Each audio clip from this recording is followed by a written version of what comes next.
देगा। पंच प्रवेशी भगवान की, एक रघुनाथ भगवान की, अंतिम शासनपति भगवान महावीर स्वामी की, आचार्य श्री कुंद भगवंत की, आचार्य श्री विमल सागर जी महाराज की, आचार्य गुरुदेव सनपति सागर जी महाराज की, 3 करोड़ मुनि राजों की, माता की।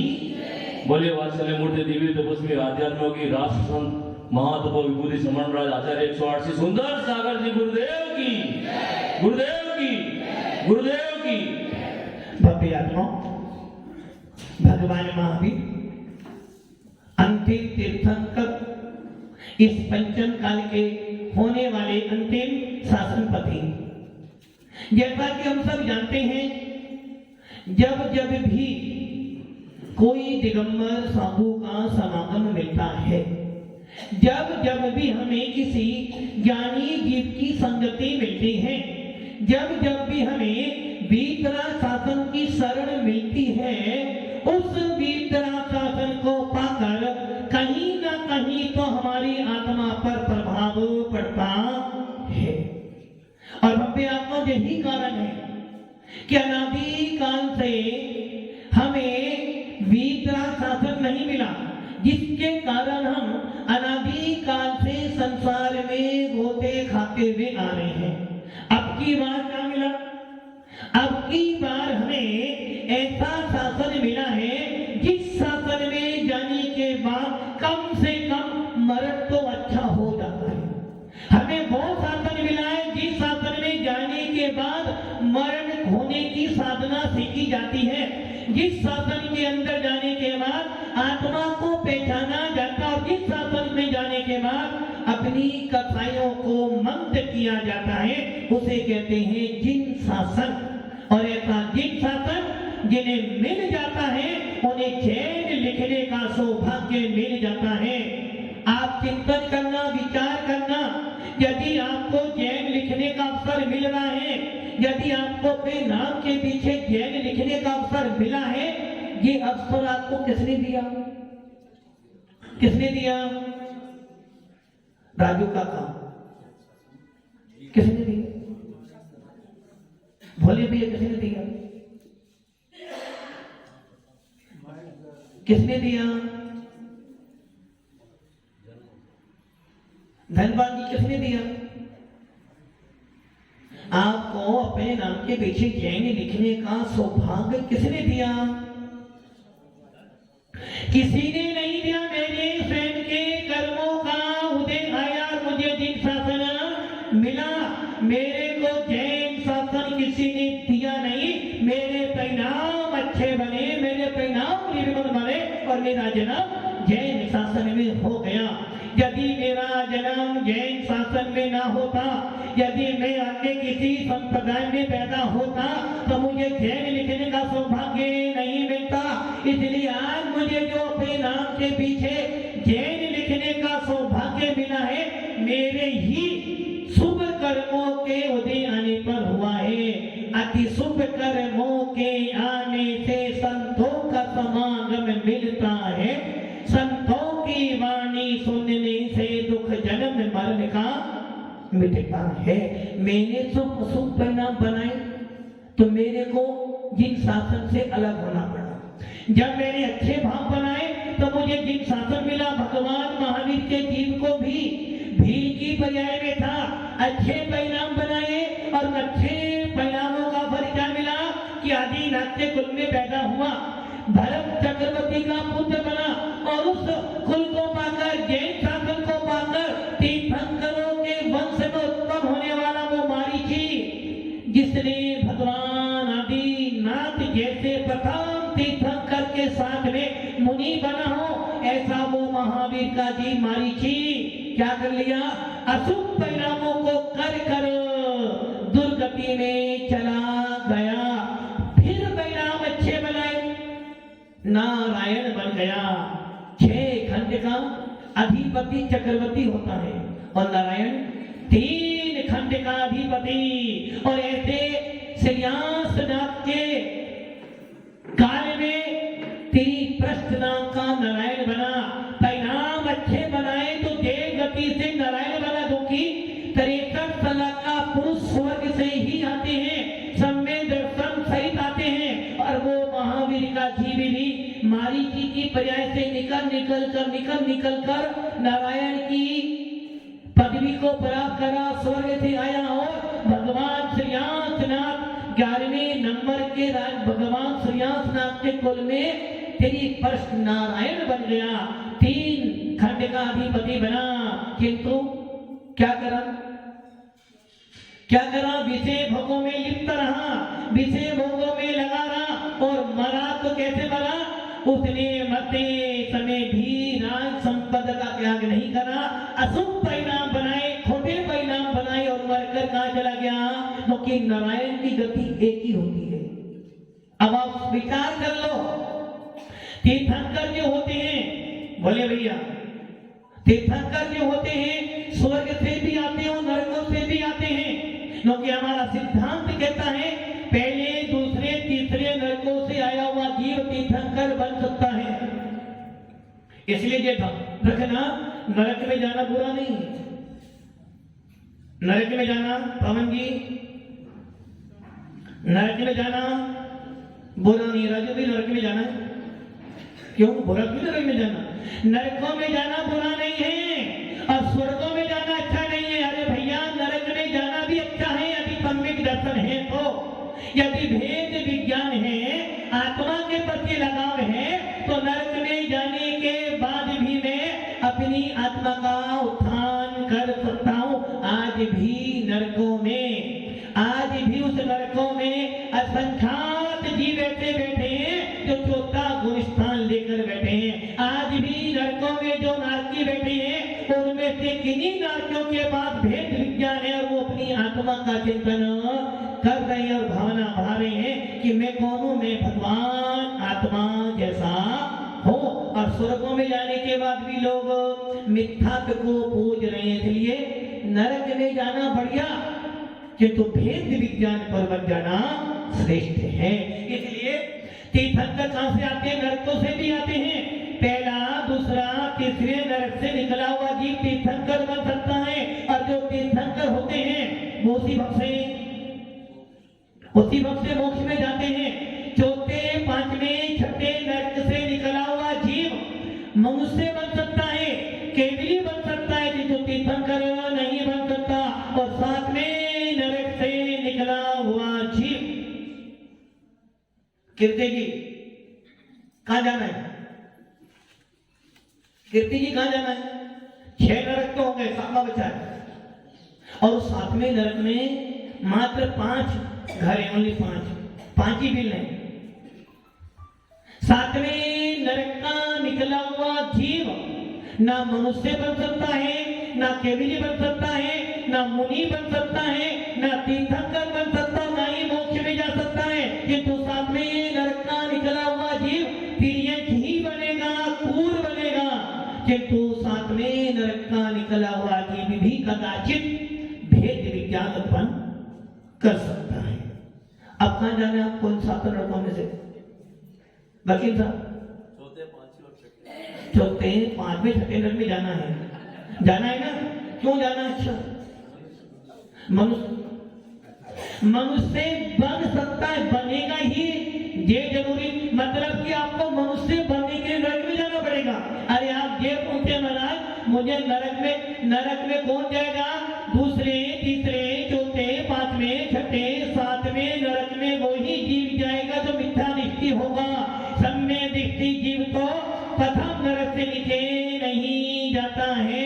इसका मतलब ये हो गया, यदि आपको नरक में जाने के परिणाम बन रहे हैं, यदि आप में नरक के जाने के परिणाम बना रहे हो, तो गुण स्थान वकील साहब पहला ही है। और आपको कहां जाना है?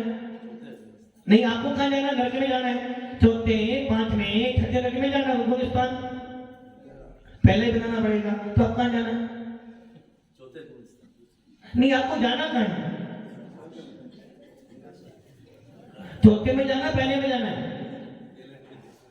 जाना तो नरक नहीं है।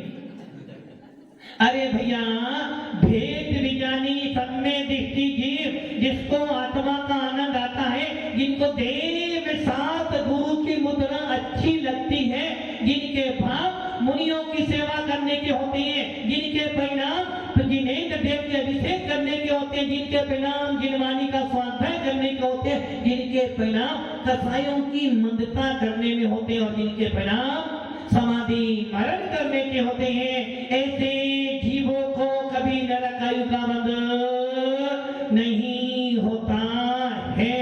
जिनके भावों में, जिनके मन के अंदर हमेशा यही भाव रहते हो कि भैया जैन कुल मिला है, वीतराग धर्म मिला है, सच्चे देवता गुरु मिले हैं, नमोकार महामंत्र मिला है, इनको पाकर मुझे अन्य किसी शासन की जरूरत नहीं। यदि मेरा कल्याण होगा तो इसी शासन से होगा, मेरा भला यदि होगा तो दिगंबर मुनियों की सेवा करने से ही होगा, और यदि मेरी आंखों में भेद ज्ञान होगा तो जिन वाणी का रसा स्वादन करने से ही होगा।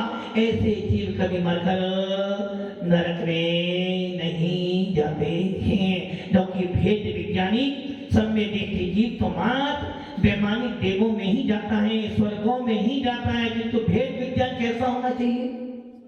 भेद विज्ञान कैसा होना चाहिए? यदि कोई तलवार लेकर भी मारने आ जाए तो मुख से क्या करना चाहिए? अनंत शरणम भवजामि। खाती पूजा लाभ के लिए डर से, बहस से, लोभ से अन्य किसी के पास नहीं जाना, जाना है तो मात्र चट्टारी शरणम भवजामि, इनके अलावा कहीं नहीं जाना। डॉक्टर कह रहा है, पवन जी डॉक्टर कह रहा है, किसको? मेरे को नहीं, आपको कहां कर सकता, तो पवन। डॉक्टर कह रहा है कि बात 2-4 दिन के मेहमान है पंकज भैया, 2-4 दिन के मेहमान हो पंकज भैया, 2-4 दिन के मेहमान हो। विमल जी कितने दिन के मेहमान हो आप? 2 और 4, 2, 3, 4 कितने हो गए? 3 और 4 7 दिन से 8वां दिन आपको आने वाला दिन साथ ही आएंगे, रविवार से लेकर शनिवार तक 8वां दिन। डॉक्टर कह रहा भैया बस 7 ही दिन है, भगवान महावीर का शासन कह रहा 7 ही दिन है, जो कुछ करना है 7 दिन में कर ले, वरना 8वां दिन तुझे मिलने वाला। पंकज भैया 7 ही दिन है, क्या करना है? 7 ही दिन है। बोले भैया क्या करना 7 दिन में? अरे भैया 7 ही दिन है, ये ध्यान रख लेना। जिन शासन आपको चेतना दे रहा है, बार बार इंटीमेटर दे रहा भैया, तो ये जिन शासन मिला है तेरे पास 7 दिन में से 1 दिन तेरी मृत्यु होनी निश्चित है। तेरे पास समय कम है और इस कम समय के अंदर बुद्धिमानी जीव क्या करता है? जिन शासन को पाकर इस भेद विज्ञान को प्राप्त कर 7 दिनों पर विजय प्राप्त कर लेता है। और यही कारण है स्वाध्याय करने का मूल कारण, जिनवाणी श्रवण करने का मूल कारण यही है कि मेरे अंदर आत्मा की प्यास उत्पन्न हो जाए, मेरे अंदर कथाओं की मंदता हो जाए, मेरे अंदर विषय भोगों से अरुचि उत्पन्न हो जाए, घर में रहने के बाद भी घर में रहने के भाव ना हो, घर में रहने के बाद भी घर में रहने के भाव ना हो, सारी वस्तुएं पास में पड़ी हो फिर भी मेरा मन उसमें ना जाए, इसे कहते हैं भेद विज्ञान की उत्कृष्ट स्थिति।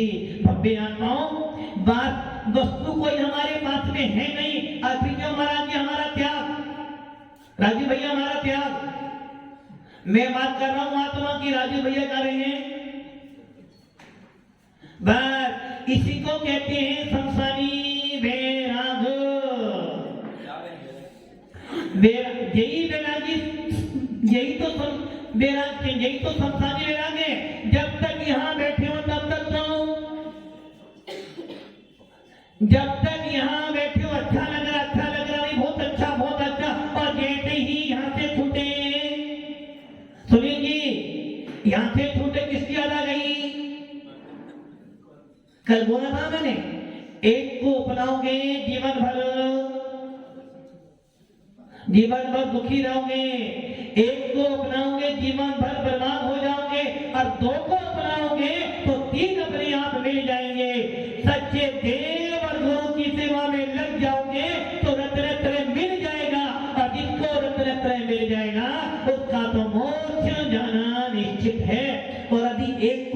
है किसको? श्री। श्री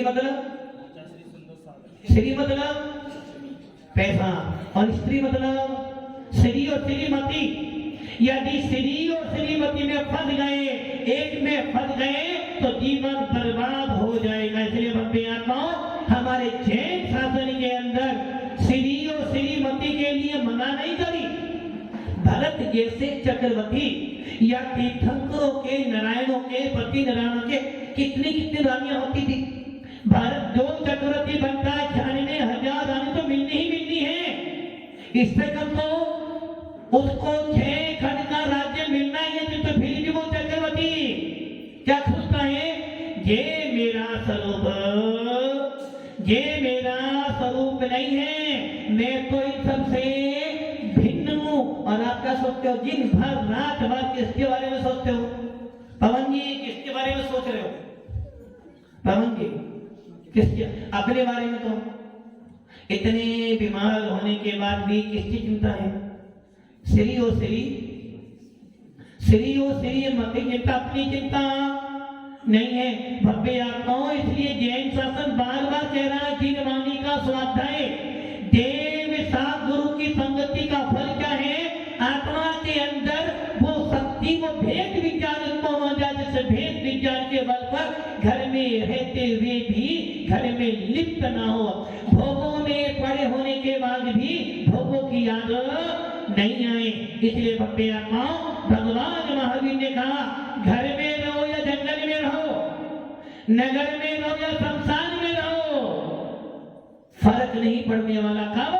जब अंदर में राग देश की बढ़ती नहीं हो। इसलिए भव्य आत्माओं, दिगंबर साधु जनपद में भी रहता है और जंगल में भी रहता है, कि तो फिर भी जनपद में रहता हुआ भी जनपद में मिलता नहीं। आपको लग रहा महाराज किसके हैं? सबके हैं। और वैभव किसका है? पवन जी वैभव किसका? आपका। कीर्ति जी मकान किसका? परिवार नहीं, परिवार किसका? सबका। तो ये परिवार में नहीं आते, सबका मकान। सोच लो, मकान किसका है? अब वो दुकान कैसी में दुकान किसकी है? सबकी है। सबकी तो है, किंतु छूना। भव्य आत्माओं, ये ध्यान रख लेना, तुम्हारी आत्मा पर तुम्हारा ही अधिकार है। ये ध्यान रखना, यदि जिन शासन पाकर भी, वीतरा शासन पाने के बाद भी यदि आत्मा में भेद विज्ञान उत्पन्न नहीं हुआ, यदि जिन शासन पाकर, मनुष्य भव पाकर भी तुम्हारे वैराग्य के भाव उत्पन्न नहीं हो रहे हैं, तो समझना कहीं ना कहीं, चेतना जी, कहीं ना कहीं दुर्गति का बंद हो गया है। यदि जैन शासन पाकर भी आत्म कल्याण के भाव नहीं बनते हैं, जैन शासन पाकर भी यदि देव सा गुरु के प्रति आस्था उत्पन्न नहीं हो रही, यदि भीतरा शासन पाने के बाद भी, नमोकार मंत्र बोलने के बाद भी यदि आत्मा में परिवर्तन नहीं हो रहा है, तो समझना कहीं ना कहीं तो गड़बड़ी। जो लोग, जो बच्चे, जो बच्चियां पहले साधुओं की सेवा करते हैं और जैसे ही शादी विवाह हो जाता है तो धर्म से, इसका मतलब क्या हुआ? इसका मतलब ये हुआ कि विषय भोगों में धर्म की, आत्मा की याद नहीं आती है। इसलिए हमारे आत्मा अनुशासन में गुणभद्र स्वामी कहते हैं, सबसे उत्तम वो लोग हैं जिन्होंने कीचड़ में पैर नहीं फंसाया। पंकज भैया, कीचड़ में पैर जिन्होंने नहीं फंसाया वो कौन थे? भगवान महावीर।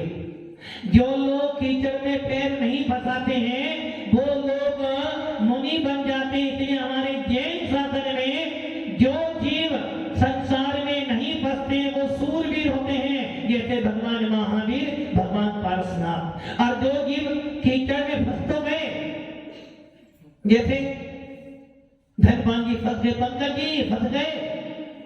पंकज जी फंस गए, कहां फंसे? महाराज के पास फंस गए। पंकज जी कहां फंस गए?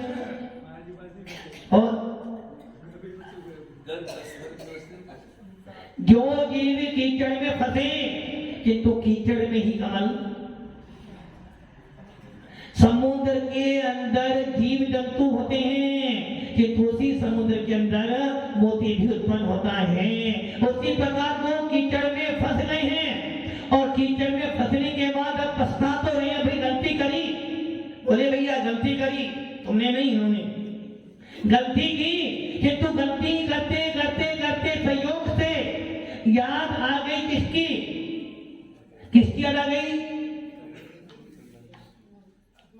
कीर्ति की किसकी याद आ गई? हम तो कबू न निज घर आए, हम तो कबू न निज घर गए, घूमत घूमत कई भवे बीते, नाम अनेक धराए रे, हम तो कबू न निज घर। यदि कीचड़ में फंसने के बाद भी यदि ये याद आ जाए कि नहीं मेरा स्वरूप ये नहीं है, मेरा स्वरूप तो क्या है? मेरा स्वरूप तो ज्ञान दर्शन स्वरूपी आत्मा है, मेरे अंदर तो भगवान आत्मा की पावर है। यदि ये याद आ जाए तो कीचड़ में से निकलकर कमल खिलता है, और कीचड़ में कमल जब खिलता है तो वो कमल कहाँ होता है? पानी के भी अधर होता है। उसी प्रकार आचार्य भगवान तत्व स्वामी कह रहे हैं कोई बात नहीं कीचड़ में फंसा, कोई बात नहीं तू विषय भोगों में फंस गया, जो कि अनादिकाल से क्या किया है? अनादिकाल से यही तो सुना है, अनादिकाल से तूने विषय भोगों की बात सुनी है, अनादिकाल से तूने परि की चर्चा की, अनादिकाल से तूने मात्र पुद्गल को ही देखा है, सुना है, जाना है, कि तुम एक बार भी अपने भगवान आत्मा को नहीं देखा। कोई बात नहीं, चल कीचड़ में फंस गया ना, अब क्या करना है? अब क्या करना वकील साहब? अब क्या करना? धो देना। किससे? दूध से। अच्छा, कीचड़ को धो देना, निकलना नहीं, कीचड़ को धो देना। मतलब कि ये हो गया कीचड़ में फंसो, पानी से धो लो, फिर कीचड़ में। इसका मतलब क्या? वो गुलिस्तान तो कीचड़ धोगे ना, कीचड़ धोनी है ना। अरे भैया कीचड़ धोने से साफ होने वाली नहीं है, कीचड़ में फंसे रहोगे तो कीचड़ और ज्यादा लगेगी, क्योंकि कीचड़ भी पानी से उत्पन्न होती है, कीचड़ भी पानी से उत्पन्न होते। इसलिए हमारे पूज्य पाद स्वामी, इसलिए हमारे पूज्य पाद स्वामी स्तोत्र में कहते हैं जैसे जैसे यथा यथा समायाति तद उत्तमम, जैसे जैसे आत्मा की याद आती है, जैसे जैसे उत्तम तत्व की याद आती है, वैसे वैसे विषय भोगों की आसक्ति घट जाती है, और जैसे जैसे विषय भोगों की अरुचि होती है, जैसे जैसे परिवार से उदासीनता आती है, जैसे जैसे विषय भोगों से मन हटता है, वैसे वैसे सब में ज्ञान बढ़ता है।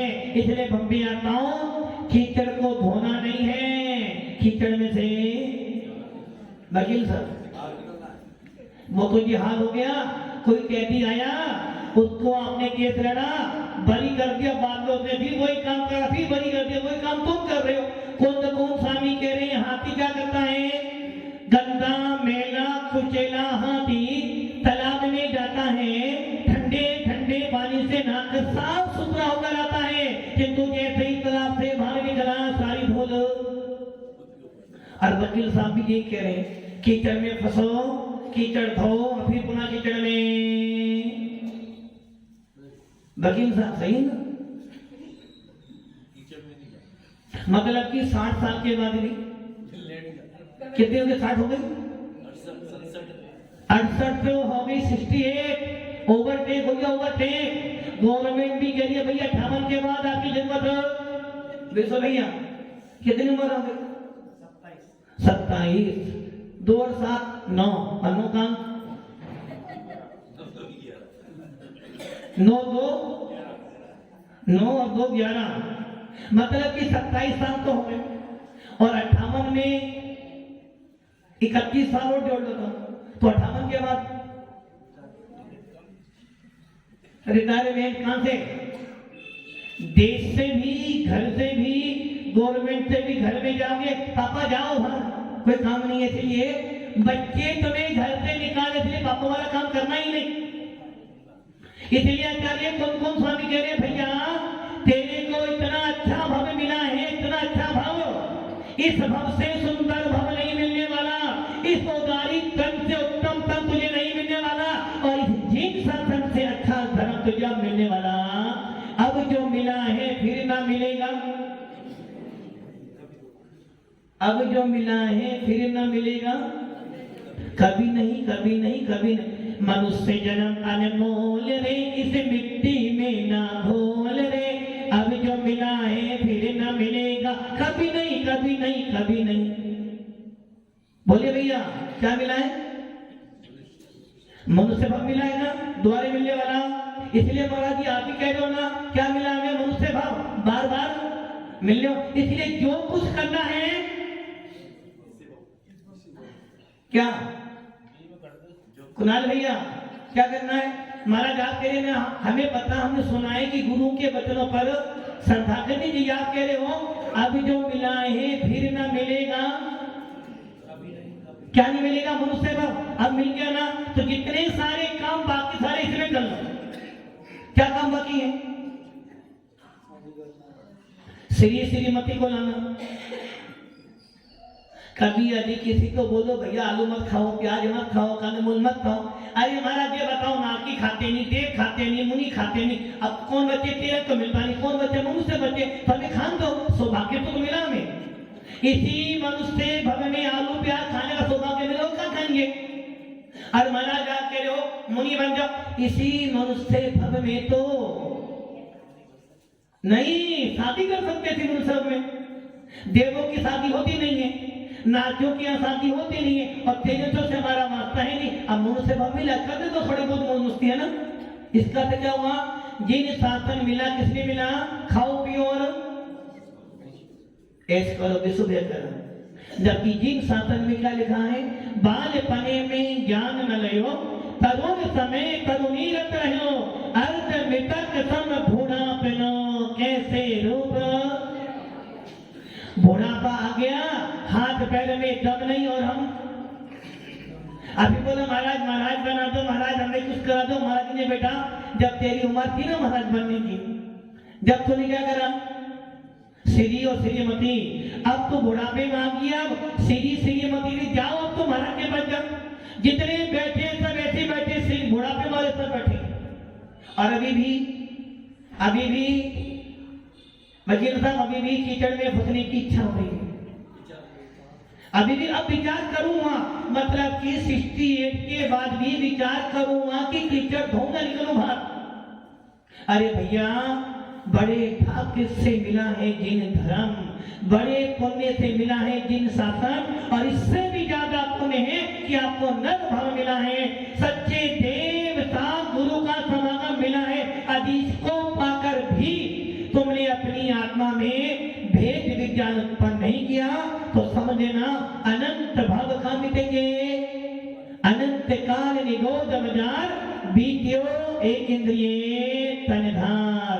फिर रोना चिल्लाना, फिर बोलना अब जो मिला है फिर नहीं मिलेगा, कभी नहीं। इसलिए बब्बे आत्माओं समझदार हो, जानते हो, मानते हो, श्रद्धा करते हो, थोड़ा सा अपने अंदर झांकने का प्रयास करो। इस चेतन आत्मा के अंदर भगवान पकड़ करने की बुद्धि उत्पन्न करो, ताकि आपका मोक्ष मार्ग प्रशस्त हो। ओम नमः सिद्धे।